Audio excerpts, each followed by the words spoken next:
근데 24-4번이라고 했어? 그래요? 그래? 그랬어? 3번이라고 하지 않았어? 귀는 팠니? 귀는 팠어? 자, 24-1번을 볼게요. 자, 지금 이렇게 그려져 있는 도형인데요.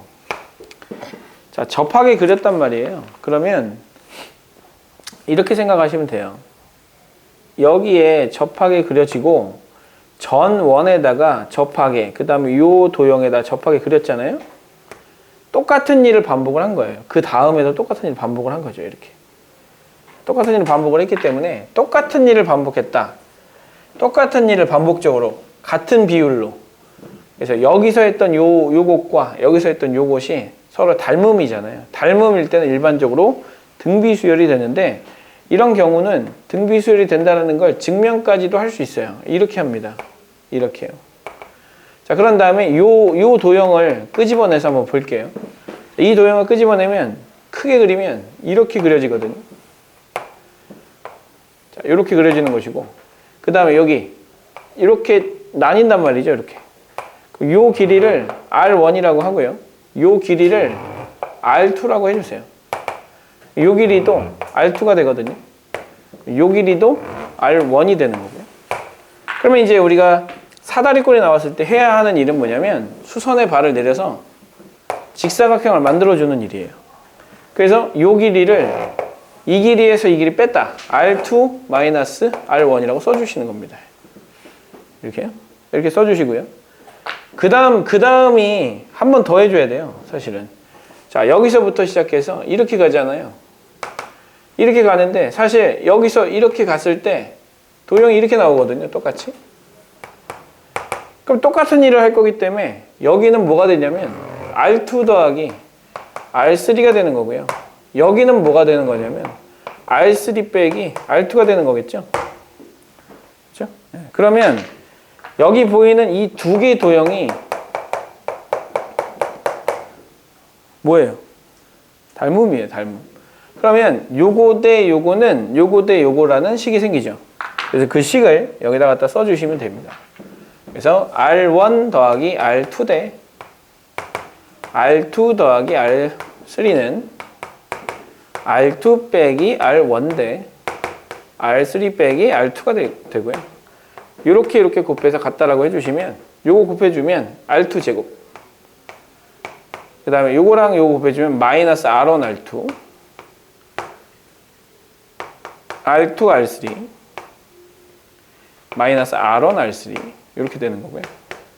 자, 오른쪽을 곱해주시면 R1 R3, 그 다음에 얘랑 곱해주시면 마이너스 R1 R2, 얘랑 얘를 곱해주시면 R2 R3, 그 다음에 얘랑 곱해주시면 마이너스 R2의 제곱, 이렇게 나오거든요. 자, 양쪽에 똑같은 거 없애주세요. 얘랑 없어지고요. 얘랑 없어지거든요. 그리고 얘 이쪽을 넘기고요. 그 다음에 얘 이쪽으로 넘겨주세요. 그러면 2R2의 제곱은 2R1 R3가 됩니다.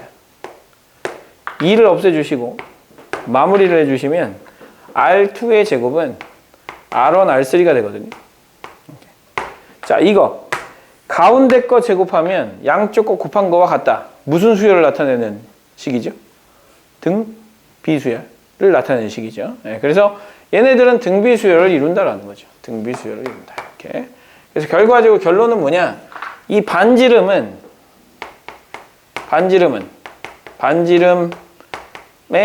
길이는 무엇을 이룬다? 등비수열을 이룬다. 이게 결론이에요. 이 일을 한 이유는 뭐냐면 자세가 발라야 돼요. 나중에 허리 부러지고 나서 후회하지 마세요. 지금도 허리 아프지 않습니까? 안 아파요? 네, 한번 부러져 봐야 정신을 차리죠. 선생님도 허리가 그렇게 튼튼한 사람이었는데 안 좋은 자세 계속 하고 나서는 허리 병신이 됐어요. 그러다가 기적적으로 다시 허리 운동과 그 다음에 적절한 운동을 통해서 극복을 해냈죠.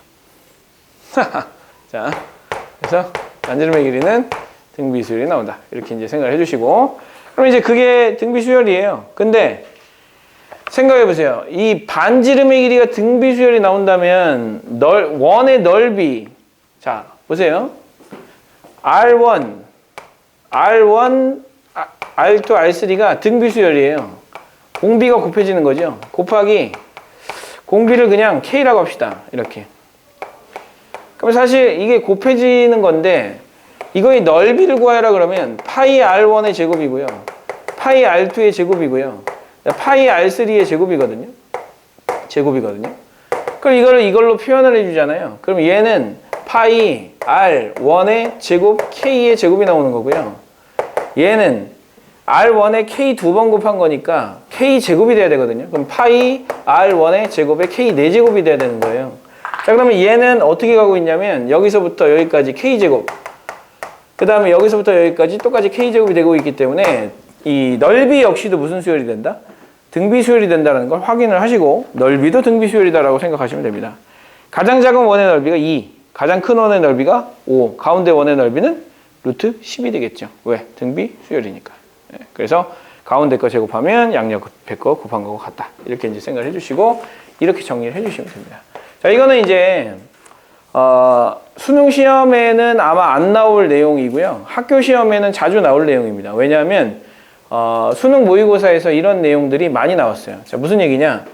이거랑 비슷한 내용이 많이 나와요. 자, 이렇게 그어놓고요. 원을 그리는데 어떻게 그리냐? 이렇게 그려놓고 이 원의 중심을 지나면서 이렇게 그려주세요. 이 원의 중심을 지나면서 이렇게 그려주세요. 이것도 마찬가지로 똑같은 일을 하잖아요. 그럼 이런 식이 나와요. 똑같이 그려주시면 돼요. 그래서 이렇게 정리를 해주시면 될 것 같고요. 자, 이거 가지고도 충분히 등비수열이다라는 거 생각할 수 있어요. 즉 이렇게 했을 때와 이렇게 했을 때 닮음 도형이 나오잖아요. 자, 닮음이다. 그러면 무조건 등비수열이다 라고 생각을 해주시고 가시면 조금 더 문제를 쉽게 분석하고 갈 수가 있다라는 것이죠. 그래서 그렇게 정리를 해주시면 될 것 같고요.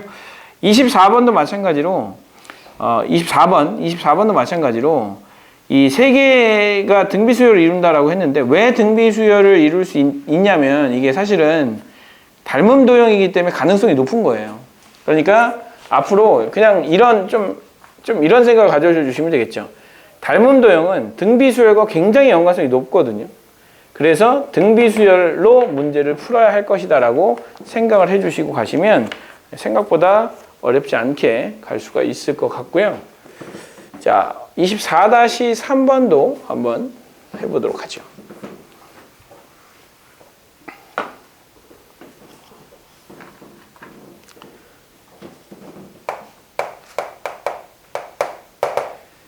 자, 두 자연수 m과 n의 최대 공약수를 밑으로 뺐고요. 최소 공배수는 위로 뺐습니다. m과 n의 최대 공약수는 밑에,